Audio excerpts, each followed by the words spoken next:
Sejam bem-vindos ao Tempos Podcast, o seu espaço para explorar os momentos, histórias e reflexões que marcam nosso tempo. Então prepare-se, porque o episódio de hoje está cheio de novidades e boas conversas. Vamos lá? Olá, ouvintes, como estão? Estamos começando mais um episódio no podcast Tempo Podcast, o seu podcast que fala sobre a história e cultura da nossa sociedade. Sou eu, Álvaro, meu amigo Matheus. E hoje a gente vai falar sobre um tema que mistura fé, ciência, corpo e alma, a medicina na Idade Média.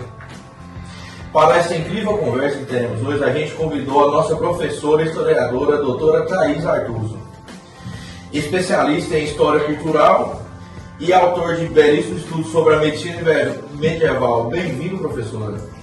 Obrigada, é um prazer estar aqui com vocês, Álvaro e Matheus, nesse podcast. E professora, quando nós darmos início, você poderia nos explicar como o corpo era visto na Idade Média? Claro, posso sim. Então, na Idade Média, na visão cristã, a alma era mais importante que o corpo. Porém, o corpo era visto ainda como fonte de pecado. Mas ainda assim era importante a pessoa cuidar do corpo para salvar a alma. Então, doutora, cuidar do corpo era também uma forma de buscar a salvação espiritual naquela época? Exatamente. A medicina era a medicina das almas, E a doença não era só biológica, ela era moral. Muitas vezes ela foi considerada um castigo como punição de um pecado. Ainda bem que hoje a gente está mais avançando, a gente entendeu que isso não era relevante. Hoje em dia é mais fácil, né, a gente entender. E assim, professora, até que ponto a igreja dominava o cuidado dos doentes? Então, nos séculos XIV e XV, com a peste negra, os médicos acabaram sendo chamados para ajudar nas cidades e na realeza. Inclusive, alguns desses médicos ganharam cargos importantes na igreja, porque, como a gente tinha dito, a igreja acabava, pela fé, fazendo essa parte de curadoria das doenças. Sim. E a medicina científica já existia nesse período? Então, ela existia, mas ela era marginalizada, Ela não era legitimada. Aí, no Renascimento, no século XII, e com o surgimento das universidades no século XIII, a medicina começou a se tornar um saber legítimo, letrado, que deu mais confiabilidade. Nossa, isso foi um marco muito importante, Professora, e como foi essa transição da medicina religiosa para a medicina universitária?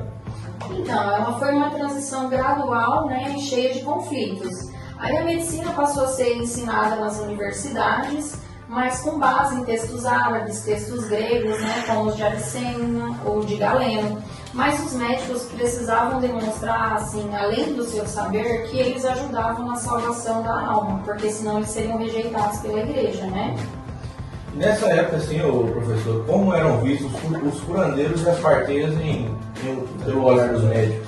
Então, eles eram marginalizados, não eram aceitos, na verdade. O saber popular era visto como vulgar pelos médicos formados e essa exclusão marcou um grande marco do surgimento de uma elite médica na época, Tinha essa discriminação, era complicado.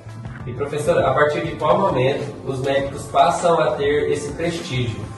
Então, principalmente nos séculos XIV e XV, com a peste negra, os médicos foram chamados para atuar nas cortes reais, para atuar nas cidades, E aí muitos passaram a ocupar cargos importantes, principalmente na igreja.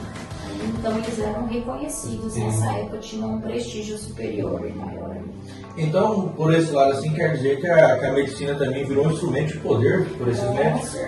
Com certeza. As universidades passaram a formar médicos para vir à igreja e à monarquia, E isso consolidou a medicina como um saber oficial e também como um instrumento de controle social na época. Isso é uma informação que é muito difícil a gente encontrar de boa. Que aula, viu, doutora Thaís? Muito obrigado por essa conversa, rica e profunda, que agregou bastante, no nosso conhecimento e no conhecimento do pessoal que está assistindo também.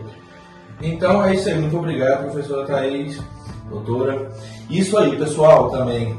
A gente aprende muito nos filmes que o corpo e a alma estavam sempre juntos pela busca da cura. Mas, pela essa aula aqui, tivemos uma boa ideia, uma ideia mais didática para entender mais essa parte. Eu também agradeço, muito obrigada a todos que acompanharam com a gente aqui essa nossa aula de história, né? E lembre-se, entender o passado é uma forma de compreender os dilemas do presente, tá bom? Até a próxima, pessoal. Tchau, tchau, pessoal. Não se esqueça de seguir a gente, né, nas redes sociais. E chegamos ao final de mais um episódio do Tempos Podcast. Muito obrigado por nos acompanhar até aqui. Esperamos que você tenha gostado e aprendido bastante. Até o próximo episódio e tchau, tchau!